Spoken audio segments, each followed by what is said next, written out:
Welcome to Business News and Other Shit. I'm Amer Abdullah, your host, and we got our main man, Chris Broadhead, producing the show. Yo. What's up, Chris? How you doing today? Hey, man. I'm doing swell. I like your shirt. Who's that a picture of? This is a picture of Stanley Kubrick.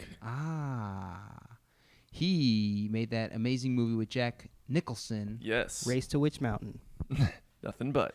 That's one of them. Wait, what's Race to Witch? Oh, that was the movie, right? I haven't seen it in so long.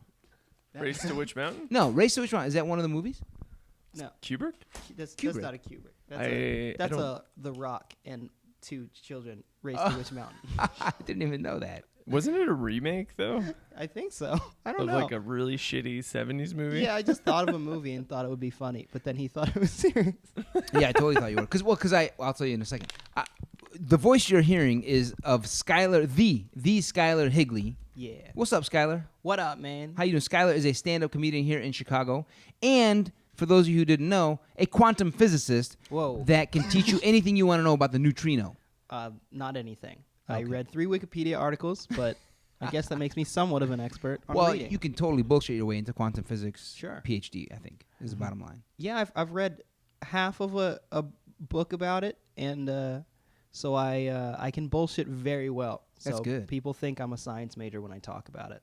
What I like most about, for the longest time, I thought I was like the only guy I knew that's kind of like white on the inside, kind of black on the outside, brown for sure. and then I met Skyler, and I was like, oh no, this dude's legit black, but definitely white on the inside. That's my. You know what? That's my tagline. No, what I think about it is, to me, it's more so. That is what it seems to be, I guess, on the surface. But really, like, when we say white on the inside, it's more so something that's like has to do with what is the word? Assimilation. And when you have white parents and grow up around a bunch of white people, spoiler alert, I'm black, people who hear my voice. Then And just to restate what you just said, you are black and you grew up with white parents. yeah, Got it. Yeah. And it's something that it's like you are in the culture you're in, right? But I don't believe in white on the inside as a concept, just because that is like you face struggles anyway. You know, there are racial walls that are put up in subconscious racism that goes around throughout in a lot of different, very nuanced level. That's where like the concept of like microaggressions come in. So I don't really like white on the inside then designates a specific idea to like what is black. So like every time like it's to say white on the inside to me is like calling someone the N-word, but like the inverse of that. You know what I Yeah, mean? yes. It's an inverse nigga, like 1 over nigga science. Yeah, the reciprocal almost. Yeah, the Absolutely. reciprocal. Exactly. See, you get it. I did No, fractions. Yeah, there you go. Well done. Can it be the N-word divided by 0? That would be an asymptote. No.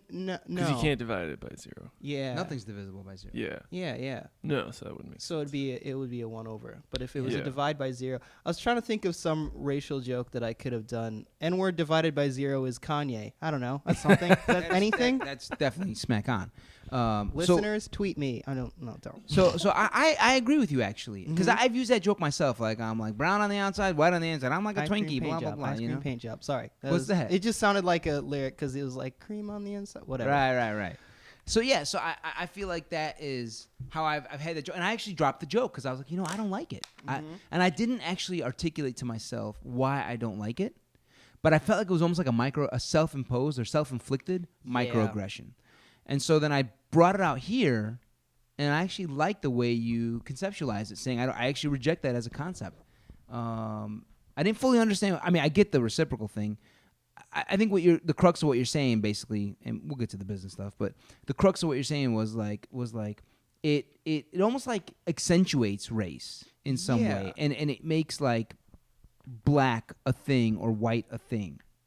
Yeah, well, even going beyond the idea that like, because like with race, like we can go to the idea of like race as a social construct and get into all the Ta-Nehisi Coates stuff that you want to get into, I guess, and say that is a pragmatic myth that we use sociologically. But that being said, it does have very real world effects. So in that way, race is a real thing.